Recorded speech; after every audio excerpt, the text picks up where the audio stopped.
अब बात ताल ठोके में बड़ी बहस की। ईश्वर तो कण कण में है, अल्लाह तो रोम रोम में है। कहते हैं ऊपर वाला बिना आवाज दिए भी सबकी सुनता, तो फिर उसे पुकारने के लिए, ध्यान से सुनिएगा, फिर उसी को पुकारने के लिए बड़े बड़े लाउड स्पीकर क्यों? इबादत के लिए इतना शोर क्यों? महाराष्ट्र में लाउड स्पीकर पर अजान के खिलाफ एमएनएस चीफ राज ठाकरे ने लाउड स्पीकर पर हनुमान चालीसा के पाठ का ऐलान किया कि उनकी पार्टी ने आज इस पर अमल भी शुरू कर दिया। पहले एक साथ अजान और हनुमान चालीसा का ये पाठ सुनना आपके लिए बहुत ज्यादा जरूरी।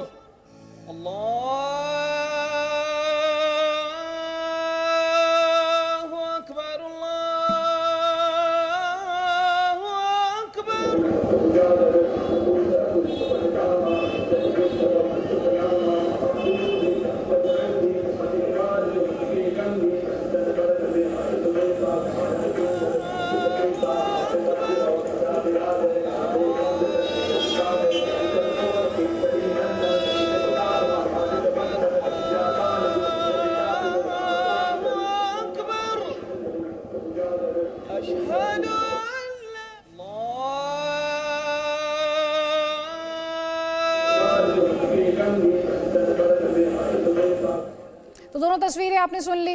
अब आगे बढ़ने से पहले आज के पोल क्वेश्चन की बात कर लेते हैं। सभी धार्मिक स्थलों पर क्या लाउड स्पीकर बैन होना चाहिए? एक बार फिर से दोहराती हूँ, सभी धार्मिक स्थलों पर क्या लाउड स्पीकर बैन होना चाहिए? आपका जवाब हाँ या ना, जो भी हो znews.com/vote के माध्यम से आप अपनी राय हम तक पहुंचाइए। अपने इस ब्रॉडकास्ट के दौरान हम आपकी राय हमारे दर्शकों के साथ साझा करेंगे। आपको बता देते हैं कि एक हफ्ता भी नहीं हुआ है, दुबई में बाकायदा फरमान जारी किया गया कि मस्जिदों पर लाउड स्पीकर सिर्फ खास मौकों पर लगाए जाएंगे और रोज रोज नहीं लगाए जाएंगे।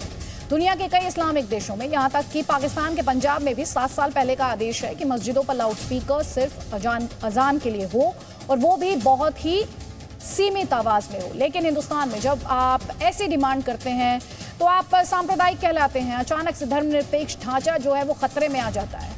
क्यों हम ऐसा कर रहे हैं और क्यों ऐसा कह रहे हैं, देखिए जरा इस रिपोर्ट में।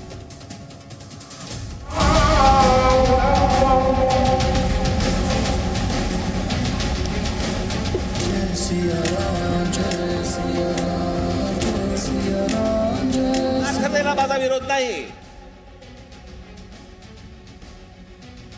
पण या मशिदींवरती लागलेले भोंगे हे खाली उतरवावेच लागतील। ज्या मशिदीच्या बाहेर हे भोंगे लागतील त्याच्या दुप्पट समोर स्पीकर लावायचे आणि हनुमान चालीसा लावायचा।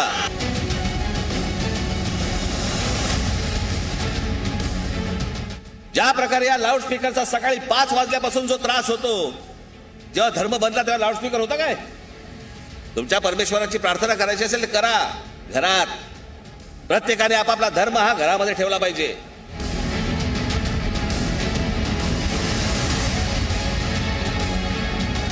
कहो केंद्र सरकार को एक कानून बनाए और सभी बंद कर दे।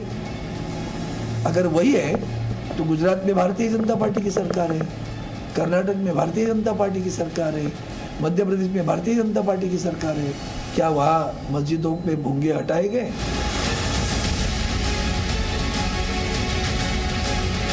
न तो उनका बीजेपी से कोई संबंध है, न बीजेपी उनको किसी प्रकार के सहयोग दे रही है। वह स्वयं शिवसेना के ही मुखड़े हैं। शिवसेना इस समय कुछ नहीं कर पा रही है, इस नाते अपने मुखड़े राज ठाकरे के आधार पर यह काम करा रहे हैं।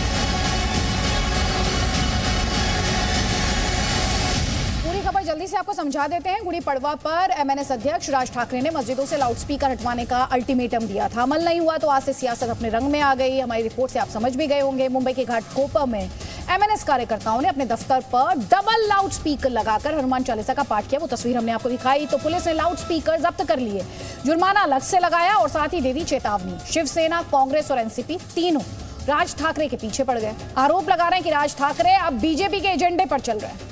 एक एंगल ये भी है कि जल्द ही बीएमसी के चुनाव होने हैं। राज ठाकरे को भी मुंबई में शिवसेना के हिस्से का वोट चाहिए। लेकिन ताल ठोक के आज की हमारी बहस का फोकस अगर कहें तो वो है लाउड स्पीकर का शोर। और इसीलिए ताल ठोक के हम ये सवाल पूछेंगे, क्या जब आवाज होगी फुल क्या तभी इबादत होगी कबूल? लाउड स्पीकर का क्या धर्म होता है? शोर पर भी क्या मजहबी डिस्काउंट दिया जाएगा? प्रार्थना वर्सेस इबादत की सियासत क्यों हो रही है? लाउड अजान, इस पर क्या होगा फुल घमासान।